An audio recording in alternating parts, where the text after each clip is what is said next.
PTI Imran Khan के वकील नईम हैदर पंजोथा साहब, अस्सलाम वालेकुम, बहुत बहुत शुक्रिया नईम हैदर साहब। इमरान खान को जिस जज ने सज़ा सुनाई आज उसको एसटी बना दिया गया है, ये क्या आप समझते हैं कि इस बात का इकरार है, एडमिट कर लिया गया है या दराक हो गया है कि उस जज ने सज़ा गलत दी? देखें, दो चीज़ें हैं ना जी। सबसे पहले तो आपने देखना है कि इस ट्रायल के अंदर हुआ क्या, OIC बनाया है या कुछ भी हुआ है, उसके पीछे आप जाएं कि खान साहब को क्या फेयर ट्रायल दिया गया।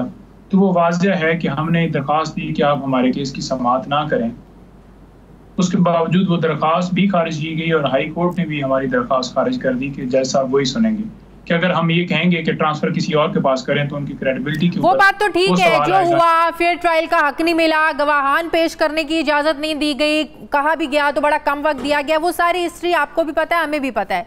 अब ये बताएं कि उस जज के साथ आज जो OSD बनाया गया, जो मेरा सवाल है, क्या ये इस बात का अदराक इस चीज को जाहिर करता है कि इस जज ने फैसला गलत दिया था? देखिए, ये चीज़ तो अब जो है लीगल टीम इसके ऊपर पहले बैठेगी, मशावरत करेगी और जो भी फिर उसके हिसाब से बयान आएगा मैं उस हिसाब से दूंगा। पहले मैं बयान नहीं दे सकता। मैंने भी अभी वो लेटर देखा है, अभी व्हाट्सएप के ग्रुप्स में मुझे भी मिला है। तो लेकिन ये है कि इस हुमायूं दिलावर साहब की हद तक आपको पता है कि ये जानबूझकर 3 दफ़ा इनको केस भिजवाया गया।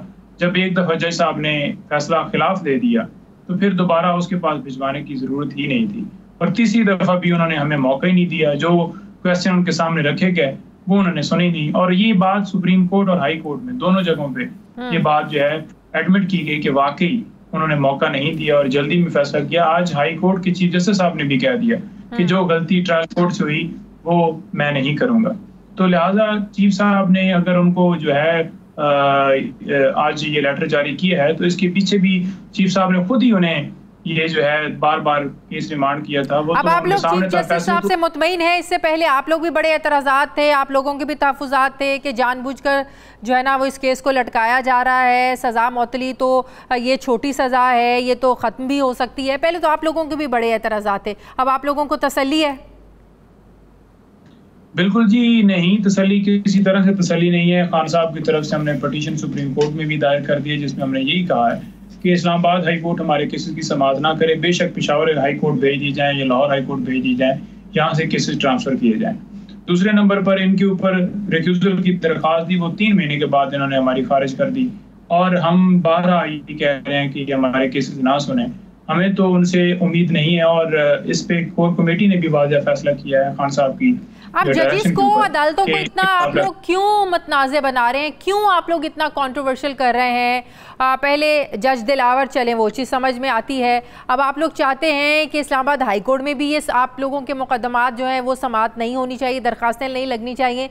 तो क्या कोई अलग अदालतें नहीं आप लोगों के लिए लग सकती, कोई अलग जजेस नहीं आ सकते आप लोगों के लिए? हर अदालत को, हर जज को आप लोग कंट्रोवर्शियल बना रहे हैं।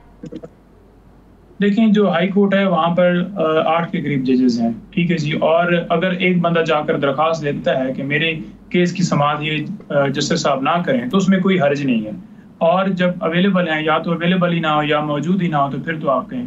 दूसरे नंबर पर जब केस के अंदर फैसले जो हैं वो गलत दिए जाएंगे या इंसाफ नहीं दिया जाएगा, जैसे कि आपने देखा टेरिंग वाइट वाला केस हो, वहाँ पर वेबसाइट से जो है वो अपलोड करके हटा दिया गया। 9 मई को आपके सामने है कि गिरफ्तारी होती है, और गिरफ्तारी के बाद जो है वो उसको कहा जाता है कि ये लीगल थी, बाद में सुप्रीम कोर्ट कह देती है अनलीगल है। अब उस टाइम के ऊपर भी जो चीफ साहब हैं उन्होंने वाज़ेह कहा कि मेरे बिल्डिंग के ऊपर जो है वो हमला हुआ है, लिहाजा इसके ऊपर मैं इंक्वायरी जो है करवाऊंगा। अपने रजिस्ट्रार के जरिए जो है वो रिपोर्ट मुझे पेश करेगा और हम उसके खिलाफ एक्शन लेंगे। क्या उसके ऊपर एक्शन हुआ? क्या उसके ऊपर कोई इंक्वायरी हुई?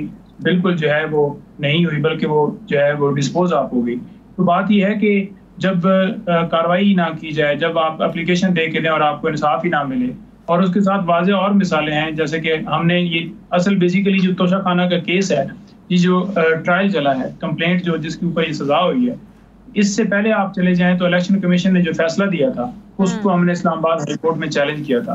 उस फैसले को चैलेंज किया और उसके ऊपर फैसला होना था। अगर उसके ऊपर फैसला हो जाता तो ना ये कंप्लेंट चलती, ना ये सारा प्रोसेस होता, ना जमान पार्क में ऑपरेशन होता, ना फर्द जुर्म उनकी गैर मौजूदगी में लगाया जाता, ना कोई ट्रांसफर की दरख्वास्त आती और ना आज खान साहब जेल में होते। वो दरख्वास्त हमने दी थी कि हमारी दरख्वास्त जो है, क्योंकि हम अपील में गए और हमने इस्तदा की कि उस अपील को डिसाइड किया जाए, तो बजाय ये कि उसको फिक्स किया जाए, उसको ना तो फिक्स किया गया, डिसाइड तो दूर की बात है। फिर हमने कहा कि फिक्स तो कर नहीं रहे, तो उसको हम वापस ले लेते हैं। तो इन्होंने हमें वापस लेने के लिए भी इजाजत नहीं दी।